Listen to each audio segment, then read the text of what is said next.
Hello everyone, welcome to G centric का। और हमारे डिस्कशन को हम आगे बढ़ाते हैं और आज पढ़ेंगे हम इंड्यूस्ड ईएमएफ और पूरी मशीन की यहां से पृष्ठभूमि तैयार होगी। तो अभी तक के लेक्चर्स में हम लोग क्या क्या पढ़ते आए हैं कि फैराडे भाई साहब ने अपनी लैब में बैठ के एक एक्सपेरिमेंट किया जहां से हमें पता लगा कि एक इंड्यूस्ड ईएमएफ होता है, वो क्या होता है, N D phi by D T. फिर ये एक्सपेरिमेंट कर ही रहे थे, तभी वहां पर किसका आगमन हुआ, लेंज भाई साहब का आगमन हुआ कि फैराडे भाई साहब आपने एक्सपेरिमेंट तो बहुत बढ़िया किया है, बट उसमें एक अपोजिशन वाला फैक्टर, क्योंकि मैथमेटिक्स में दिक्कत आएगी। आपके एक्सपेरिमेंट में तो ठीक है, अपोजिशन का ध्यान रख लिया आपने, बट आप जब मैथमेटिकल जाओगे तो आपको दिक्कत आएगी। इस वजह से मेरा भी नाम ले लेना और मैं यहाँ पे माइनस साइन इंट्रोड्यूस करता हूँ। बट यहाँ पे कंडीशन अप्लाई, क्या कंडीशन अप्लाई कि बहुत सोच समझकर माइनस लगाने का है। क्यों सोच समझ के लगाने का है?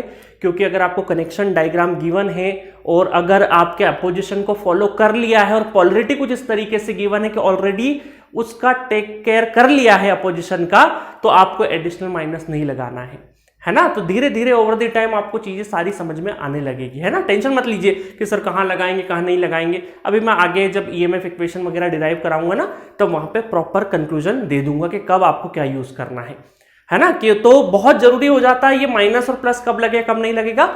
अगर कुछ भी गिवन नहीं हो क्या करना है, कुछ गिवन होगा क्या गिवन होगा तब क्या करना है, सब ईएमएफ इक्वेशन में हम लोग बहुत अच्छे से आगे के लेक्चर्स में देखेंगे। तो टेंशन मत लीजिए। कुछ पॉइंट्स मशीन में क्या होता है ना, मैं आपको एक चीज बताता हूं। इलेक्ट्रिकल मशीन बहुत बड़ा सब्जेक्ट है, तो कुछ पॉइंट्स हो सकता है अभी आपको समझ में नहीं आए, लेक्चर देखते जाइएगा, ऑटोमेटिकली सारी चीजें समझ में आएगी। ठीक है, बहुत बहुत वास्ट एक्सपीरियंस है, बहुत सारे हिंदुस्तान में अलग अलग बच्चों को पढ़ाया है, इसलिए बहुत सारे स्टूडेंट क्या होता है ना, जब मशीन की क्लास लेने जाते हैं तो शुरू की 2-3 क्लास में सर ये डाउट है, सर वो डाउट है, सर वो डाउट है, तो मैं उनको बोलता हूँ कि 5 दिन रुक जाओ, 5 दिन के बाद फिर आप पूछना। तो 5वें दिन के बाद जब 6ठे दिन जाते हैं क्लास में तो डाउट्स बचता नहीं है, क्योंकि सारी चीजें एक डॉट कनेक्ट होते जाएगा तो चीजें आपको समझ में आती जाएगी। क्योंकि ये पॉसिबल नहीं ना कि शुरुआत में ही सारी चीजें अचानक अभी ये भी सब सिखा दे, नहीं, एक सीक्वेंस है। वो सीक्वेंस को फॉलो करते जाओगे, आगे बढ़ते जाओगे, तो पीछे वाला क्या समझा था उसकी इंपॉर्टेंस और बढ़ती जाएगी। इसलिए मैं बोल रहा हूं कि मशीन के नोट्स बहुत अच्छे बनाना। हालांकि हम लोग भी नोट्स प्रोवाइड कर देंगे, बट आपके हैंड रिटन नोट्स होंगे तो बहुत बढ़िया रहेंगे, और उनको बार बार रिवाइज करते रहना। जितनी बार रिवाइज करोगे आपको नई चीज पता चलेगी, आई गारंटीड। ठीक है, चलो, तो यहां पे लेंज भाई साहब ने माइनस इंट्रोड्यूस कर दिया था। उसके बाद फिर क्या हुआ कि पूरा दारोमदार देखो, हम लोगों ने फ्लक्स और फ्लक्स लिंकेज भी पढ़ा कि ये जो फ्लक्स है ना, हमारा फ्लक्स है ना, सिर्फ अगर फ्लक्स होगा मैग्नेटिक फील्ड लाइन, सिर्फ मैग्नेटिक फील्ड लाइंस या फ्लक्स होगा तो उसका कोई मतलब नहीं है जब तक वो फ्लक्स किसी कंडक्टर से लिंक नहीं कर जाए। तो इसी वजह से हमें ये जो फ्लक्स है ना, सिंपल फ्लक्स नहीं है, ये कौन सा है, फ्लक्स लिंकेज है, ये लिंक करने वाला फ्लक्स है। जब तक फ्लक्स लिंक नहीं करेगा तब तक हमारे कोई काम का नहीं है। ठीक है, तो फ्लक्स लिंकेज, और फ्लक्स लिंकेज हमने क्या पढ़ा, phi equal to B A cos theta nought, ये पढ़ा हम लोगों ने। ठीक है, तो यहां पर फ्लक्स और फ्लक्स लिंकेज में बहुत अच्छे से हम लोगों ने पूरे लेक्चर में, प्रीवियस लेक्चर में बहुत अच्छे से देखा है। अच्छा, एक चीज और बता देता हूं, पाइप वाला एग्जांपल मेरा रह गया था, वो एग्जांपल मैं अभी यहां पे भी बता देता हूं। पाइप लेके आया हूं मैं इस बार, है ना। तो देखो क्या होता है, जब आपने पाइप यूज किया होगा, इससे पानी निकलता है। अभी हम यहाँ पानी नहीं निकाल सकते, नहीं तो पूरा स्टूडियो गीला हो जाएगा। तो थोड़ी देर के लिए एज्यूम कर लीजिए कि इस पाइप में एक वाटर आएगा। तो देखो ये क्रॉस सेक्शन एरिया नजर आ रहा है। अगर मैं थोड़ा सा इस पाइप का शेप यहाँ पे बना दूं तो और अच्छे से आपको समझ में आएगी चीजें। ठीक है, देखिएगा ये इस तरीके का पाइप है ना, ये इस पाइप से पानी निकलेगा, ये पानी है ना, डॉट डॉट डॉट, और यहाँ पे अब देखिए ये वाटर निकल रहा है ना, ये मैं लेके आया हूँ, इसलिए 2-3 चीजें समझानी मुझे यहाँ पे ताकि विजुअलाइजेशन बहुत अच्छा रहे।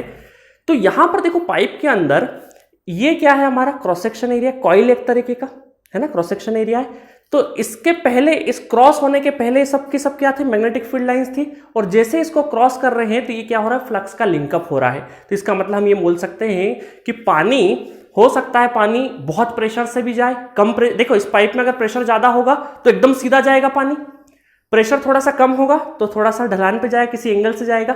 मतलब इसका एरिया वेक्टर अगर देखें हम लोग, इस पाइप का जो एरिया वेक्टर है वो परपेंडिकुलर ऐसा रहेगा, ये एरिया वेक्टर। ठीक है, और ये जो है पानी जो फ्लो हो रहा है that is magnetic field lines, और इसको जब यहां से क्रॉस कर जा रहा है तो लिंक हो जा रहा है, इसका मतलब इस कंडक्टर से हमारा क्या हो रहा है, लिंकअप हो जा रहा है, तो इसको हम लोग फ्लक्स लिंकेज बोल सकते हैं। तो फ्लक्स एक तरह का क्या है, बहाव है। मैग्नेटिक फील्ड लाइंस जब बहने लगे तो उसको हम क्या बोलते हैं, फ्लक्स बोलते हैं। और ये हमारा क्या रहेगा, फ्लक्स कटिंग, क्योंकि जनरली हमारा कितना इस एरिया से निकल रही है मैग्नेटिक फील्ड लाइंस वही हमारे काम की है। ठीक है, हो सकता है इस पाइप में कहीं दूर ये पाइप आ रहा होगा तो कहीं दूर पे कहीं दो जॉइंट होंगे, उस जॉइंट में से हो सकता है कुछ पानी निकल भी रहा होगा, बाहर लीक हो रहा होगा, उसको हम आगे चल के क्या बोलेंगे, लीकेज फ्लक्स। ये हमारा क्या था, लिंकेज फ्लक्स है। ईएमएफ इक्वेशन में क्या आता है, लिंकेज फ्लक्स। और इस पाइप में अगर कुछ पानी बीच में लीक हो गया होगा तो उसको क्या बोलते हैं हम लोग, लीकेज फ्लक्स बोलते हैं। ठीक है, ये पाइप वाले एग्जांपल से थोड़ा सा बेहतर समझ में आता है स्टूडेंट्स को, है ना। तो मैंने एग्जांपल रह गया था वहां बताना, अभी मैंने बता दिया है। ठीक है, तो देखो ये अलग अलग एंगल पे, तो यहां पे अगर ये एकदम सीधा जाएगा, एरिया वेक्टर और बी के बीच में एंगल बिल्कुल जीरो रहेगा, तो मैक्सिमम ज्यादा से ज्यादा मैग्नेटिक फील्ड लाइंस पास होगी, जिसको हम क्या बोलेंगे, फ्लक्स बोलेंगे। ठीक है, चलो तो अब यहां पर ये जो फ्लक्स लिंकेज है, तो मैं अगर फ्लक्स बोल भी दूं तो इसका मतलब है जब तक लिंक नहीं करेगा, जब तक हमारा काम का नहीं है इंड्यूस ईएमएफ की इक्वेशन, तब तक नहीं बन सकती। तो फ्लक्स का लिंक होना जरूरी है। और what is flux linkage, interaction, है ना, बताया था मैंने कि कंडक्टर्स और फील्ड लाइंस का इंटरेक्शन जो होता है उसको क्या बोलते हैं, फ्लक्स लिंकेज बोलते हैं। ठीक है, चलो तो अगर यहां पे हमने बोला, इस कंक्लूजन पे पहुंचे कि इसका मतलब ये जो फ्लक्स है ना, ये वेरिएबल होना चाहिए। तो ये फ्लक्स अगर वेरिएबल हो सकता है तो किस किस कंडीशन में हो सकता है, या तो मैग्नेटिक फील्ड लाइंस वेरिएशन हो इसका, या फिर इफेक्टिव एरिया का वेरिएशन हो। ये इफेक्टिव एरिया क्या चीज है अभी समझाते हैं। या फिर एंगल ऑफ ओरिएंटेशन चेंज हो जाए तो भी आपका काम हो जाएगा। ये थीटा नॉट क्या है, angle between A and B, इसके बीच का एंगल। तो इसका मतलब है कि अगर ये फ्लक्स किसी तरीके से वेरिएबल बन जाए तो इसको वेरी होने के लिए एटलीस्ट इन तीन क्वांटिटी में से अगर एक भी वेरी हो गई, एक से ज्यादा भी होगी तो चलेगी, बट एटलीस्ट एक वेरिएशन हो गया तो हमारा यहां पे क्या होगा, टाइम के साथ में वेरी भी हो जाएगा, जिससे हमारा क्या मिल जाएगा, हमें इंड्यूस ईएमएफ मिल जाएगा। ठीक है, तो चलो देखते हैं। तो सबसे पहले बेसिक लेवल की अंडरस्टैंडिंग ले लेते हैं। तो यहां पर E इक्वल टू हम लोगों ने n minus N D phi by D T ले लिया, phi equal to B A cos theta nought ले लिया। अब सबसे पहले हम लोग क्या करते हैं, ओरिएंटेशन एंगल को बदलते हैं। ओरिएंटेशन एंगल का मतलब है कि सपोज करो हम लोगों ने यहाँ पे n और s ये क्या ले लिया, एक तरह की परमानेंट मैग्नेट है। इसका मतलब है कि यहाँ पे फिक्स्ड है आपकी मैग्नेटिक फील्ड लाइंस। ये जो मैग्नेटिक फील्ड लाइंस यहाँ से निकलेगी ये आपकी क्या है, फिक्स्ड है। थोड़ा सा डिफरेंट कलर से बना देते हैं। ये मैग्नेटिक फील्ड लाइंस यहाँ से निकल रही है। ठीक है, N2S परमानेंट मैग्नेट से, और इसका एक एरिया वेक्टर होगा। किसका एरिया वेक्टर होगा, इस कॉइल का एक एरिया वेक्टर होगा जो कि इस तरीके से परपेंडिकुलर रहेगा, है ना। एक तरीके का मैं आपको अगर पेन और इनसे समझाऊं थोड़ा सा, तो थोड़ी देर के लिए ये मेरा जो पाम है ना, ये एक तरह का कॉइल ले लीजिए, है ना, ये कॉइल है। और यहाँ पर क्या हो रहा है समझा देते हैं 2 मिनट के लिए आपको, है ना। ये मैग्नेटिक फील्ड लाइंस N2S जा रही है, N2S जा रही है। और ये मेरा जो पाम है ये क्या है, एक तरह का कॉइल है, इसका एरिया वेक्टर, ये क्या है, एरिया वेक्टर। देखो परपेंडिकुलर, ये कॉइल जैसा रखा है ना, ऐसा। अब सपोज करो ये आपका एरिया वेक्टर है और इधर से मैग्नेटिक फील्ड लाइंस आ रही है, मैग्नेटिक फील्ड लाइंस आ रही है। इन दोनों के बीच में एंगल कितना है, 90 डिग्री है, 90 डिग्री। तो इसका मतलब क्या रहेगा, फ्लक्स आपका जीरो हो गया। अब इसको अगर मैं रोटेट कर दूं, इस कॉइल को रोटेट कर दूं, क्योंकि ये तो फिक्स्ड है हमारा, वेरिएशन क्या हो रहा है, हमने अभी क्या एज्यूम किया है कि थीटा नॉट वेरी हो रहा है। इसका मतलब है कि यहाँ पे जो मैग्नेटिक फील्ड लाइंस है आपका N2S जो जा रहा है मैग्नेटिक फील्ड लाइंस, वो आपकी क्या है, फिक्स्ड है। अब ये कॉइल जैसे जैसे बदल रही है, जैसे जैसे बदलेगी रोटेशन में आएगी, और ये रोटेशन में ऐसा ही एग्जैक्ट सामने नजर आ रहा है। अब दोनों के बीच का एंगल कितना रहा, ये एरिया वेक्टर के बीच का और मैग्नेटिक फील्ड लाइंस के बीच का एंगल कितना है, 0। तो इसका मतलब क्या है, मैक्सिमम पास होगा। तो देखो कॉइल मेरा पाम एग्जैक्टली सामने दिख रहा है, ज्यादा से ज्यादा पास हो सकता है, मैक्सिमम एरिया नजर आ रहा है यहाँ पे।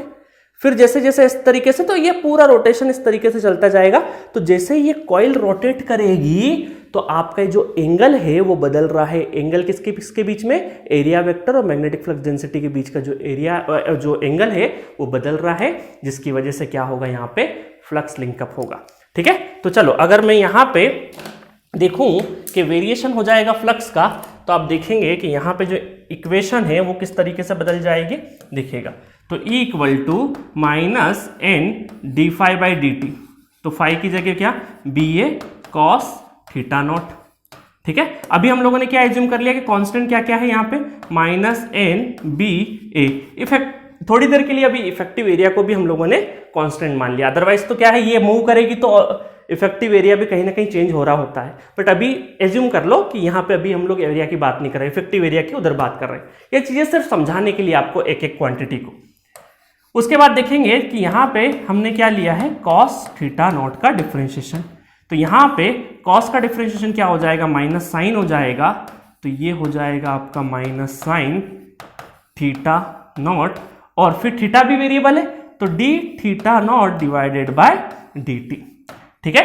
तो और यहां से E equal to minus minus plus, तो ये हो जाएगा एन बी ए, और ये जो क्वांटिटी है ये rate of change of displacement with respect to time क्या हो जाएगा, एंगुलर वेलोसिटी। क्या हो जाएगा, angular velocity, that is omega, radian per second में एंगुलर वेलोसिटी है ना, और साइन थीटा नॉट। तो इस तरीके से ये हमारा क्या हो जाएगा, इंड्यूस ईएमएफ का एक्सप्रेशन आ जाएगा, ठीक है।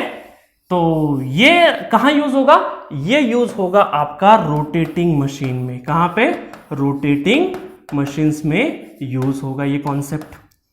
और इसीलिए ये क्या है, यहां पे आपका क्या है, एंगल ऑफ ओरिएंटेशन वगैरह बदल रहा है, तो हम ये बोल सकते हैं, इसी को हम क्या बोलते हैं, डायनेमिकली इंड्यूस ईएमएफ। क्या बोलते हैं इसको हम लोग, dynamically induced EMF, induced EMF, ठीक है। चलिए एक वेरिएशन देख लिया हम लोगों ने, चलो सेकंड वेरिएशन देखते हैं फटाफट हम लोग। तो यहां पर मैग्नेटिक फ्लक्स डेंसिटी वेरी कर जाए। अब मैग्नेटिक फ्लक्स डेंसिटी कैसे वेरी कर सकती है, तो अभी आपने थोड़े टाइम पहले, कुछ लेक्चर पहले ये चीज देखी होगी, देखिएगा कि एक बार मैग्नेट था, है ना, एस और एन, और यहां पे कॉइल था, इसको मूव करवा रहे थे हम लोग, है ना। तो ये जो फील्ड लाइंस थी इसमें चेंज आ रहा था। अब एक काम करते हैं हम लोग, ये परमानेंट मैग्नेट हटा देते हैं, इसकी जगह इलेक्ट्रोमैग्नेट ले आते हैं। तो इलेक्ट्रोमैग्नेट इज नथिंग बट ये इलेक्ट्रोमैग्नेट हम लोग लेके आ गए, ठीक है। और यहां पर हम लोगों ने वेरिएशन चाहिए, तो इस वजह से हमने जो करंट है, करंट वो एसी क्वांटिटी का रख लिया। कौन सी क्वांटिटी का, एसी, जो कि तो करंट अगर एसी अल्टरनेटिंग क्वांटिटी है तो आपका मैग्नेटिक फील्ड लाइंस भी क्या हो जाएगा, अल्टरनेट क्वांटिटीज हो जाएगा, है ना। ये अल्टरनेट है तो यहां पे मैग्नेटिक फील्ड लाइंस भी क्या हो जाएगा, मैग्नेटिक फील्ड लाइंस भी क्या हो जाएगा, अल्टरनेटिंग नेचर का हो जाएगा। मतलब कि टाइम के साथ अगर वेरिएशन वाली क्वांटिटी ले ली तो भी हमारा काम चल जाएगा, तो भी आपका क्या हो गया, इंड्यूस ईएमएफ हो जाएगा, फ्लक्स लिंकअप हो जाएगा, वेरिएशन हो जाएगा फ्लक्स लिंकअप का, तो इंड्यूस ईएमएफ प्रोड्यूस हो जाएगा। तो हमने क्या किया, यहाँ पे ये मूवमेंट की जगह हमने डायरेक्टली क्या कर दिया, एक फैराडे का सेकंड एक्सपेरिमेंट है ना, कि यहां पर हमने क्या कर दिया, एक इलेक्ट्रोमैग्नेट यूज कर लिया, एसी सप्लाई दे दिया उसमें, तो बार बार क्या हो रहा है, चेंज होते जा रहा है, टाइम के साथ चेंज होते जा रहा है, तो भी हमारा फ्लक्स लिंकअप हो जाता है। तो अब देखो यहां पर क्या हो रहा था, दो चीजों के बीच में रिलेटिव मोशन था, एन और एस ये तो फिक्स्ड खड़े हुए थे, है ना, और कॉइल आपकी रोटेट कर रही थी, इसका मतलब यहां पे क्या हो रहा था, रिलेटिव मोशन था। इसी वजह से इसको क्या बोलते हैं हम लोग, डायनेमिकली इंड्यूस्ड ईएमएफ बोलते हैं। बट यहां पर आप देखो ये दोनों के दोनों क्या है, स्टेशनरी रखे हुए हैं, दोनों के बीच में कोई भी रिलेटिव मोशन नहीं है। बट यहां पे एक एक्स्ट्रा चीज है कि रिलेटिव मोशन नहीं है, ठीक है कोई बात नहीं, बट हम लोग अगर किसी तरीके से अगर टाइम के साथ चेंजिंग अगर मैग्नेटिक फील्ड लाइंस यूज कर ले, मैग्नेटिक फ्लक्स चेंजिंग टाइम के साथ चेंज वाला यूज कर ले, तो भी यहां पे क्या हो जाएगा, इंड्यूस ईएमएफ क्रिएट हो जाएगा। और इसीलिए इसको बोलते हैं स्टैटिकली इंड्यूस ईएमएफ, क्योंकि दोनों के दोनों क्या है, स्टेशनरी है, तो इसको क्या बोलते हैं, statically induced EMF, induce EMF, ठीक है। और इसका नाम एक और है, क्योंकि चूंकि ये दोनों के दोनों ट्रांसफॉर्म, ये वाला जो कॉन्सेप्ट है वो ट्रांसफॉर्मर में ही यूज होता अकेले, तो इस वजह से इसको हम ये बोल सकते हैं ट्रांसफॉर्मेशन ईएमएफ, ट्रांसफॉर्मर ईएमएफ भी बोल सकते हो ना, ट्रांसफॉर्मेशन, या एक काम करते हैं ट्रांसफॉर्मर ईएमएफ, है ना, पॉपुलरली, क्योंकि सिर्फ और सिर्फ ये वाला कॉन्सेप्ट ट्रांसफॉर्मर में यूज होता है, इस वजह से ट्रांसफॉर्मर ईएमएफ भी बोलते हैं इसको, है ना। कई बार वाइवा वगैरह में क्वेश्चन आ जाता है। अब चलो इफेक्टिव एरिया भी मैं बता देता हूं कि इफेक्टिव एरिया किस तरीके से वेरी होगा। इफेक्टिव एरिया क्यों बोला मैंने, सिर्फ सिंपल एरिया नहीं बोला, इफेक्टिव एरिया बोला। अब ध्यान देना यहाँ पे थोड़ी सी बात का, कि सपोज करो ये कंडक्टर है, यहाँ पे ये कंडक्टर है, तब मुझे बताओ कि ये कंडक्टर और इस ये क्या है, cross cross cross cross, magnetic flux density का डायरेक्शन है, अंदर जाती हुई मैग्नेटिक फील्ड लाइन से ही है ना। अभी बायो सवार्ट लॉ और एम्पर सर्कुटल लॉ लगे हाथ अगले लेक्चर में पढ़ेंगे ही हम लोग, वहां थोड़ा सा डिटेल में बता दूंगा। तो ये सारा का सारा जो एरिया है ये 12th में भी देखा होगा आपने, है ना। तो ये पूरा का पूरा एरिया है कौन सा, मैग्नेटिक फील्ड लाइंस का एरिया है, और इसका डायरेक्शन क्या, अंदर जाता हुआ। डॉट डॉट आएगा तो इसका मतलब बाहर आता हुआ, है ना। चलो उससे तो अभी हमें मतलब नहीं है। तो अभी आप देखो कि यहाँ पे कंडक्टर और मैग्नेटिक फील्ड लाइंस के बीच में कोई इंटरेक्शन है क्या, नहीं है। तो कोई भी इस कॉइल का कोई भी एरिया यूज हो रहा है क्या, नहीं। तो यहाँ पे इफेक्टिव एरिया क्या बोलेंगे हम लोग, यहाँ पे ये बोल सकते हैं कि इफेक्टिव एरिया इस केस में क्या है, 0 है। अब सपोज करो यहां पर ये कॉइल जो है वो मैं यहां पे मूव करवा देता हूं, है ना, इंटरेक्ट करवाते हैं, इसको हम लोग इंटरेक्ट करवाएं, तो इफेक्टिव एरिया क्या बोलोगे, ये इफेक्टिव एरिया सिर्फ इसको ही कंसिडर करोगे, पूरे को नहीं, दैट इज इफेक्टिव एरिया। ठीक है, तो इसका मतलब जैसे यहां पे हो रहा था ना इफेक्ट, ये कॉइल वाला कुछ पोर्शन इस तरीके इस पोजीशन पे था, तो मैक्सिमम आपका फ्लक्स पास हो रहा था, मतलब मैग्नेटिक फील्ड लाइंस पास हो रही थी, तो मैक्सिमम फ्लक्स मिल रहा था हमें। फिर ये जाएगा तो कम मिलेगा और यहाँ पे 0 मिलेगा। तो ऐसा ही जैसा इस कॉइल का जो भी एरिया यूज हो रहा है उसको इफेक्टिव एरिया बोलते हैं। चूंकि हम लोगों ने यहाँ पे इफेक्टिव एरिया को कंसिडर कांस्टेंट किया था, क्योंकि मुझे दूसरी चीज समझानी थी आपको। ठीक है, तो यहाँ पे आप देखो कि किस तरीके से इफेक्टिव एरिया बोलते, नहीं तो बहुत सारे स्टूडेंट को इफेक्टिव एरिया क्या होता है यही नहीं पता होता है। ठीक है, समझ में आया, चलो मजा आया। तो ये 3 चीजें आपको वेरिएशन होगा तो आपका फ्लक्स क्या हो जाएगा, वेरी हो जाएगा, जिससे आपको इंड्यूस ईएमएफ मिल जाएगा। तो ये तो था बेसिक लेवल की अंडरस्टैंडिंग कि भाई एक छोटी जगह पे, या फिर छोटी जगह मतलब कॉलेज का वाइवा हो जाए, या ठीक ठाक जगह पे, मतलब एक छोटे लेवल पे अगर हमें डिस्कशन या जवाब देना हो तो इस तरीके से जवाब दे सकते हैं। बट थोड़ा सा एडवांस लेवल जहाँ अच्छा इंटरव्यू या अच्छे प्रोफेसर से सामना हो, तो अब आपको कैसे डील करना है इंड्यूस ईएमएफ को, वो अभी बताता हूं, है ना। चलिए, तो एडवांस लेवल की अंडरस्टैंडिंग लेते हैं हम लोग। और मुझे पता है कि पूरा का पूरा इंड्यूस ईएमएफ का दारोमदार किसके ऊपर है, फ्लक्स के लिंकअप पे, फ्लक्स लिंकेज पे ही पूरा का पूरा दारोमदार है ना। क्योंकि सिर्फ फ्लक्स से काम नहीं चल रहा है, फ्लक्स कितना लिंक कर रहा है कंडक्टर के साथ में। मतलब आपको इंड्यूस ईएमएफ के लिए 2 चीजें चाहिएगी, पहली चीज कि फ्लक्स, है ना, और दूसरा कंडक्टर, 2 चीजें चाहिएगी, है ना। पहला क्या, फ्लक्स होना चाहिए, भाई कोई भी इंड्यूस ईएमएफ क्रिएट करने के लिए क्या होना चाहिए, एक फ्लक्स होना जरूरी है और दूसरा कंडक्टर होना जरूरी है ना।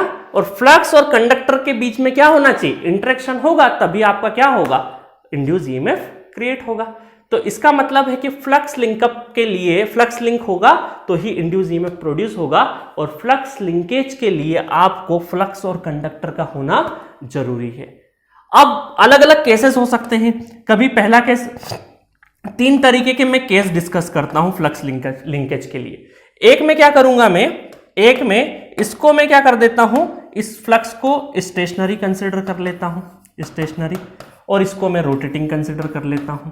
एक में इसको स्टेशनरी, इसको रोटेटिंग, इसको स्टेशनरी, एक में दोनों को स्टेशनरी, इस तरीके से। और फ्लक्स की भी दोनों चीजें में एक बार टाइम के साथ टाइम इनवेरिएंट, मतलब टाइम के साथ वेरी नहीं हो, और एक टाइम के साथ वेरी होने वाला फ्लक्स भी कंसिडर कर लेंगे। करंट लिखा है, अदरवाइज यहाँ पे बी भी लिख सकते हो, बी या 5, जो चीज, क्योंकि करंट वेरी करेगा तो करंट से ही हमारा सारा चीज प्रोड्यूस हो रहा है, तो वो भी।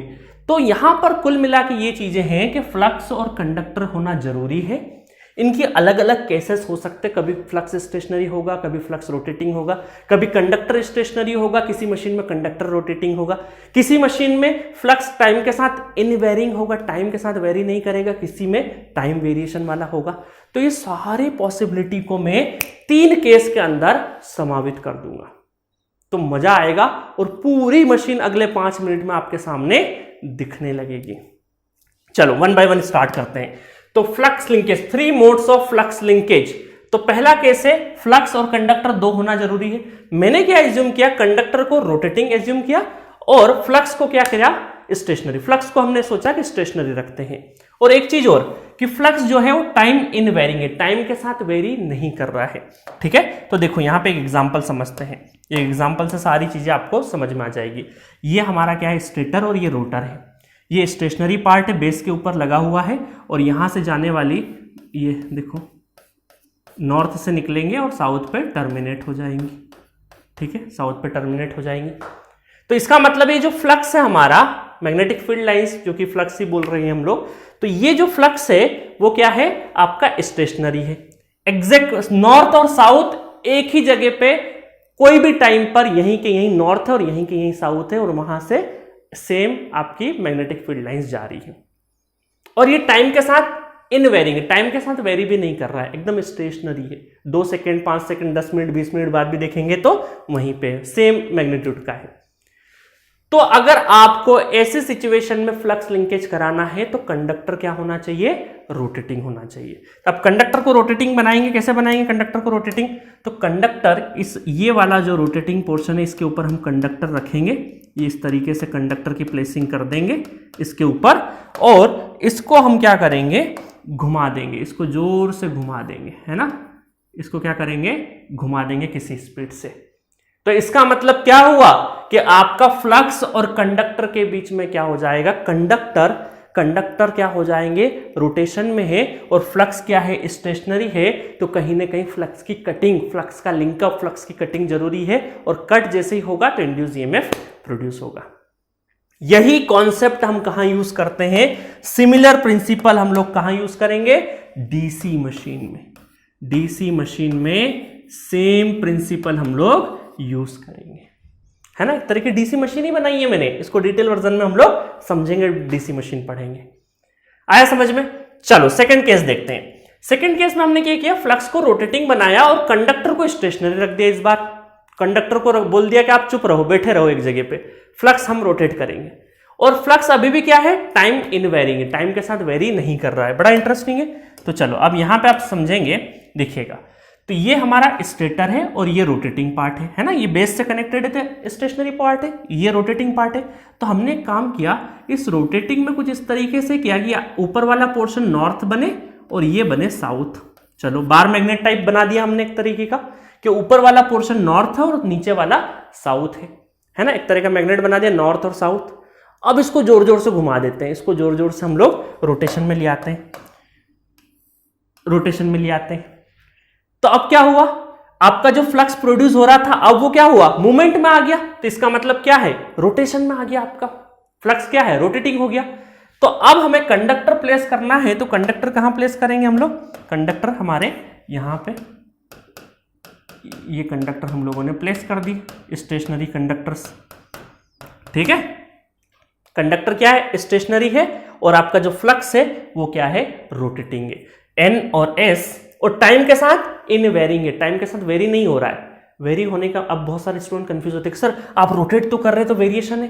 नहीं नहीं, हम लोग नॉर्थ और साउथ वो फिक्स्ड बन गया, ये बार मैग्नेट एक तरीके का, और इस बार मैग्नेट को हम घुमा रहे हैं, बट इसका जो नेचर है वो टाइम के साथ वेरी नहीं कर रहा। अगर आप यहां पे फ्लक्स बनाओगे, फ्लक्स जो है, फ्लक्स का मतलब हम ये बोल सकते हैं कि अगर आप ये बनाओगे बी टाइम के साथ में, तो ये क्या है, कांस्टेंट है, constant magnetic flux lines. Flux क्या है आपका, कांस्टेंट है, टाइम के साथ वेरी नहीं हो रहा है। ये एक तरह का बार मैग्नेट ही, बार मैग्नेट में क्या होता है, एकदम फिक्स होता है। जैसे पिछले केस में था, ये फिक्स था, बट ये भी यहां पर रुका हुआ था, रोटेशन में नहीं था।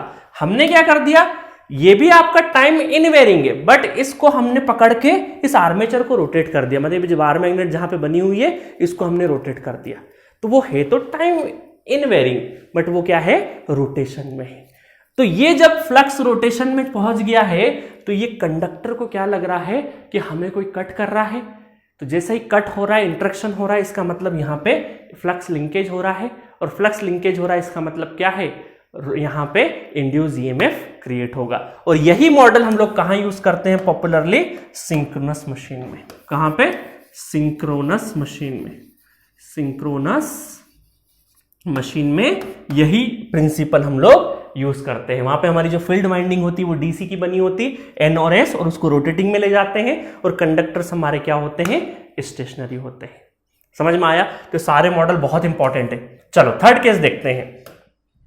थर्ड केस में हमने क्या किया, दोनों को स्टेशनरी रख दिया, कंडक्टर भी स्टेशनरी और फ्लक्स भी आपका क्या है, स्टेशनरी है।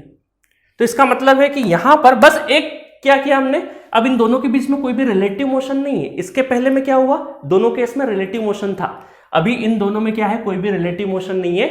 तो हमने यहाँ पे एक चेंज कर दिया कि जो फ्लक्स है टाइम के साथ वेरी है ना, टाइम के साथ ये क्या करेगा, वेरी करेगा। इसका मतलब है कि जो बी है वो आपका वेरी कर रहा है। अब आप बोल रहे हो सर आप बी क्यों बना देते हो, चलो 5 भी बना दो, कोई दिक्कत नहीं है, 5 भी बना सकते हो, कोई दिक्कत नहीं है ना। 5 equal to B A cos theta, अगर बाकी चीजें कांस्टेंट है तो 5 इज प्रोपोर्शनल टू बी, तो 5 बी करंट इनके कर्व एक जैसे ही आते हैं, है ना। चलो टाइम के साथ में एक जैसे वेरी करते हैं सबके सब। तो यहां पर क्या हो गया, फ्लक्स देखो, एक बार आपने फ्लक्स सेटअप कर दिया, एक बार आपने फ्लक्स सेटअप कर दिया और बहुत ही इंस्टेंटली फ्लक्स सेटअप हो जाता है ना। और इधर भी वाइंडिंग बना देते हैं, एक काम करते हैं, इधर भी हम लोग सेकेंडरी साइड भी वाइंडिंग बना देते हैं, ठीक है। एक इंड्यूस ईएमएफ यहाँ पे E1 और यहाँ पे E2। अभी पोलरिटी वगैरह की कोई बात नहीं कर रहे हैं, सिंपली अभी हम लोग दूसरा कॉन्सेप्ट देख रहे हैं। तो यहाँ पे जो फ्लक्स है वो भी क्या है आपका, एक बार फ्लक्स सेटअप हो गया तो वो क्या है आपका, कहीं ना कहीं आपका स्टेशनरी है। और कंडक्टर्स भी जो प्लेसिंग है, कंडक्टर भी क्या है, वहीं के वहीं रुके हुए, मतलब फ्लक्स भी एक बार सेटअप होने के बाद, और सेटअप है ना बहुत फास्ट हो जाता है, एकदम माइक्रो सेकेंड में आपका फ्लक्स सेटअप हो जाएगा इस कोर में। उसके बाद क्या होगा कि ये आपको स्टेशनरी दिखाई देगा, कोई रोटेशन में नहीं है ना। जैसे किसी नली से अभी जो मैंने बताया था नली, तो उस नली से आपका अगर पानी जाता रहेगा तो जाते टाइम पे दिखेगा, बट एक बार जब क्रॉस हो गया तब तो आपको ऐसा दिखेगा कि यहाँ पे क्या है, कुछ भी नहीं है, बट वो फ्लो में है, बट यहाँ पे क्या है, रुका हुआ है। इसका मतलब फ्लक्स यहाँ पे क्या है, एक्चुअल में फ्लो तो हो रहा है, सेटअप हो गया है फ्लक्स, बट वो रुका हुआ है, स्टेशनरी दिखेगा आपको, ठीक है। तो ये फ्लक्स भी स्टेशनरी है, कंडक्टर्स भी स्टेशनरी है, बट फ्लक्स क्या है, टाइम के साथ वेरी कर रहा है। यहाँ पे बहुत बच्चे कंफ्यूज होते हैं, सर ये तो फ्लक्स तो फ्लो करता है, तो रोटेशन में नहीं है। वो एक बार सेटअप हो गया ना, सेटअप होने के बाद वो कांस्टेंट बन जाएगा। मतलब फ्लक्स कांस्टेंट का मतलब वो मत सोचिएगा कि क्योंकि बहुत सारे स्टूडेंट कांस्टेंट में कंफ्यूज होते हैं, कांस्टेंट नहीं, टाइम के साथ वेरी करेगा, ये फिक्स्ड हो जाएगा। कांस्टेंट यूज मत करो, नहीं तो गड़बड़ कर लोगे, फिक्स्ड हो जाएगा। एक बार फ्लक्स सेटअप होने के बाद फिक्स्ड हो गया है, स्टेशनरी हो गया है। कंडक्टर तो स्टेशनरी, इसमें तो कोई दिक्कत है नहीं। तो अगर फ्लक्स और कंडक्टर दोनों स्टेशनरी है तो आपको टाइम वेरिंग फ्लक्स होना जरूरी है, तभी आप क्या कर सकते हो, इंड्यूस ईएमएफ प्रोड्यूस कर सकते हो। तभी आप E1 equal to N1 d∅dt, है ना, टाइम के साथ वेरिएशन है। Similarly E2 equal to N2 d∅dt, minus sine लगा लेना, ठीक है। चलो, तो ये इंड्यूस ईएमएफ। अब सपोज करो ऐसा केस होता कि दोनों स्टेशनरी हो सर, और टाइम वेरिंग की जगह टाइम इन वेरिंग हो जाए, टाइम के साथ वेरिएशन नहीं हो। तो टाइम के साथ वेरिएशन नहीं होगा तो क्या हो जाएगा उस केस में, E1 equal to E2 equal to 0 when flux time invariant, है ना, पढ़ते हो ना सिग्नल सिस्टम में TI विद टाइम इनवेरिएंट, ठीक है। टाइम के साथ वेरी नहीं कर रहा है और उस टाइम पे फ्लक्स और कंडक्टर भी क्या है, स्टेशनरी है। इसीलिए ट्रांसफार्मर में आपका जो फ्लक्स है वो अल्टरनेटिंग क्वांटिटीज का होना जरूरी है। समटाइम्स ऐसा क्वेश्चन भी पूछते हैं कि ट्रांसफार्मर में डीसी दे दे तो क्या होगा, है ना। डीसी देने का मतलब क्या है, एक तरीके का कांस्टेंट, आप कांस्टेंट दे रहे हो, डीसी मतलब क्या है, टाइम के साथ वेरिएशन नहीं है, तो वही दे रहे हो। तो वो जब होगा तो कोई भी फ्लक्स लिंकअप नहीं होगा और कई बार ट्रांसफार्मर का प्राइमरी जल जाएगा। वो सारी बातें हम लोग ये क्वेश्चन अच्छे से प्रॉपर पूछेंगे और अच्छा एक्सप्लेनेशन देंगे इसका, ठीक है। अभी के लिए सिर्फ ये 3 चीज आपको ध्यान में रखना है कि फ्लक्स लिंकेज के लिए 3 मोड्स बहुत इंपॉर्टेंट है, इसलिए मैंने यहाँ पे नोट पॉइंट भी लिख दिए हैं। If a flux is time in varying, पहले के 2 केस, if flux is time in varying then it requires relative motion between conductor and flux in order to have flux linkage.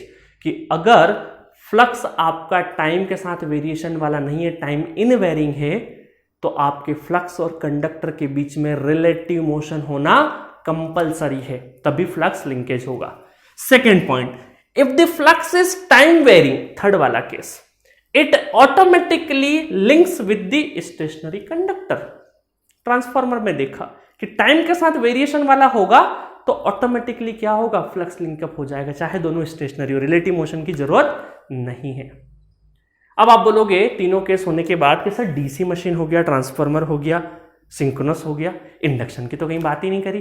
तो इंडक्शन में क्या होगा, ट्रांसफार्मर का जुड़वा भाई ही इंडक्शन, बस ट्रांसफार्मर को रोटेटिंग बना दोगे तो इंडक्शन मशीन बन जाएगा। तो वहां तो हम लोग फ्लक्स भी टाइम इनवेरिंग यूज करते हैं और मोशन भी होता है, रिलेटिव मोशन भी होता है, इस वजह से उसकी चर्चा हम लोग यहाँ पे नहीं करते, क्योंकि ऑटोमेटिकली दोनों तीनों वहां पे रिलेटिव मोशन भी है और साथ में टाइम वेरिंग फ्लक्स भी है। ठीक है, समझ में आया? तो आप देखो यहाँ पे पहले दो अगर हम लोग केस ले लें, पहला केस ले लें, अब थोड़ा सा अच्छे समझ में आएगा आपको कि यहाँ पे टाइम इनवेरिंग है फ्लक्स अगर, तो दो, एक स्टेशनरी और दूसरा रोटेटिंग होना जरूरी है, रिलेटिव मोशन है, ये रुका हुआ है, ये चल रहा है, तो दोनों के बीच में क्या है, रिलेटिव मोशन है। अब फेराडे एक्सपेरिमेंट को भी बहुत अच्छे से रिलेट कर पा रहे हो कि नहीं, है ना, कि रिलेटिव मोशन चाहिए।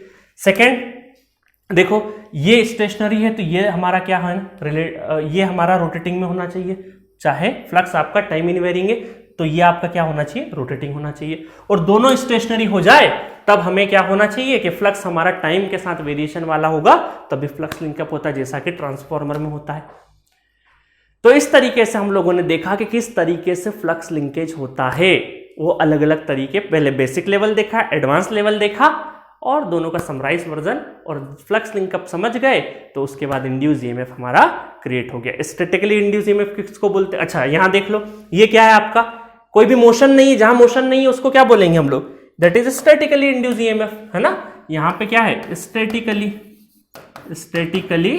इंड्यूस ईएमएफ, ठीक है, स्टैटिकली इंड्यूस ईएमएफ। और बाकी दोनों में क्या था, रोटेटिंग था, तो यहां पर रिलेटिव मोशन था, इस वजह से ये क्या हो गया, डायनेमिकली लिख लो, इसमें भी डायनेमिकली इंड्यूस ईएमएफ। सिमिलरली यहां पर भी डायनेमिकली इंड्यूस ईएमएफ, अब समझे कि स्टैटिक और डायनेमिक कुछ ऐसी बड़ी बात नहीं है ना। रिलेटिव मोशन जहां है वहां पे डायनेमिकली और नहीं है वहां पे स्टैटिकली, या फिर ट्रांसफार्मर ईएमएफ भी बोल सकते हैं। मजा आया, बेहतरीन मजा आया।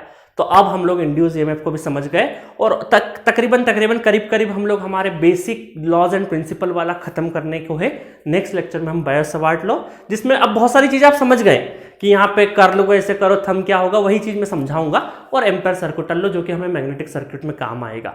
तो दो लॉ और एक इलेक्ट्रिक मटेरियल के बारे में, वो तीनों को फटाफट हम देखेंगे। शॉर्ट समरी बताऊंगा, बहुत डिटेल वर्जन में हम नहीं जाएंगे, जितना हमें मशीन सीखने के लिए जरूरी है उतनी ही बात करेंगे।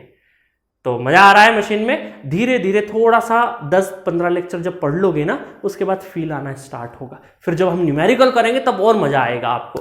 तो धीरे धीरे इंटरेस्ट बनता है, और मैं पूरी कोशिश कर रहा हूँ कि बेहतरीन से बेहतरीन तरीके से आपको इंटरेस्ट क्रिएट करके आपको पढ़ाऊँ, क्योंकि मैं चाहता हूँ कि मशीन आप जिंदगी में पहली और आखिरी बार पढ़ें, ठीक है, और ऐसा पढ़ें कि हमेशा याद रहे, ठीक है। तो मिलेंगे नेक्स्ट लेक्चर में, ओके, थैंक यू।